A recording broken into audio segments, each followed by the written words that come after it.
मित्रों, एक बार फिर से मैं गुरुजी यानी डॉक्टर हिम्मत सिंह सिन्हा जी के पास हूँ। आपके जो भेजे प्रश्न हैं वो मेरे हाथ में हैं, जो आपने हमें ईमेल किए हैं thequestkurukshetra@gmail.com पर।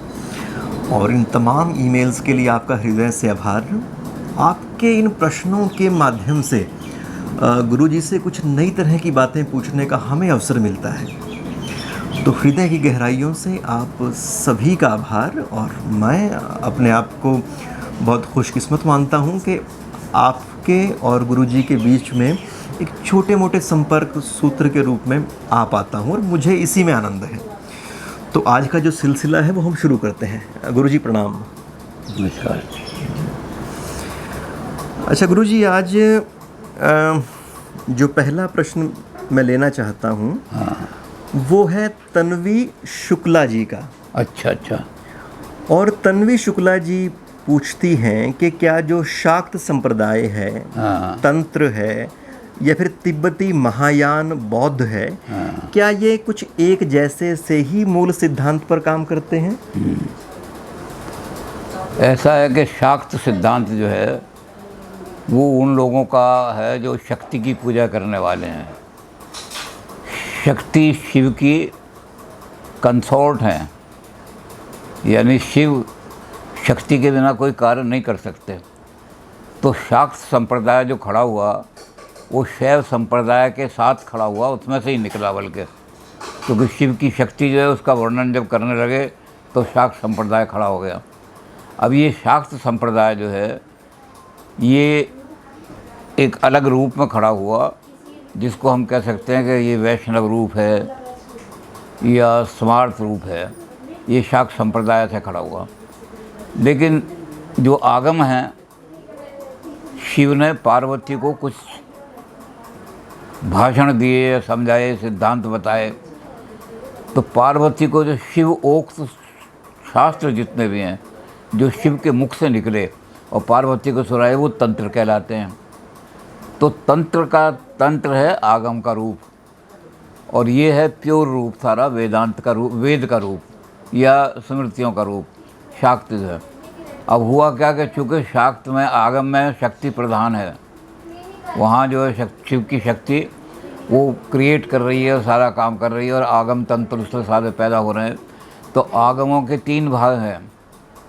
पहला भाग है आगम को 3 हिस्सों में, शिव के मुख से निकले हुए जितने भी शास्त्र हैं उनको 3 हिस्सों में बांट दिया।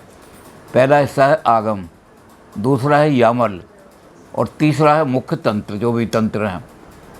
तो ये तंत्र वाला पोर्शन जो है ये बाद में जा कर के, क्योंकि मिश्रण बड़ा होता है, जब 2 संस्कृतियाँ या 3 संस्कृतियाँ मिलती हैं तो उनमें बाकी मिश्रण बहुत हो जाता है, और मिश्रण से कई बार पतन भी हो जाता है, कई बार उत्थान भी हो जाता है। अच्छी चीज़ में आती है, खरीब चीज़ में आती है। तो शाक्त संप्रदाय बहुत शुद्ध संप्रदाय है। लेकिन जब ये तंत्र के साथ जा कर के मिला, और तंत्रों में भी चूँकि उनकी अधिष्ठात्री जो हैं वो काली हैं तंत्र की, तो उनसे जा कर के मिला तो बहुत सारे जो आगम के सिद्धांत थे, जो आगम में बताए थे, वो आकर के शाक्त सिद्धांत में मिल गए।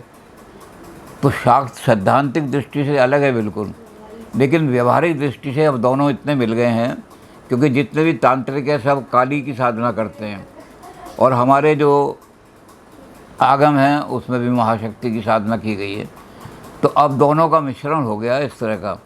लेकिन जो बौद्धों का है वज्रयान, उसका बहुत थोड़ा सा प्रभाव पड़ा है। जो नेपाल का हमारा तांत्रिक है या आसाम के तांत्रिक हैं, उन पर थोड़ा सा प्रभाव पड़ा है वज्रयान का, और वज्रयान का प्रभाव पड़ने से वो घृणित हो गए हैं, अघोर हो गए हैं तंत्र। वो उनके अंदर ऐसी क्रियाएं आ गई हैं जो हमारे यहाँ अच्छी नहीं मानी जाती, कंडेम किया है उनको।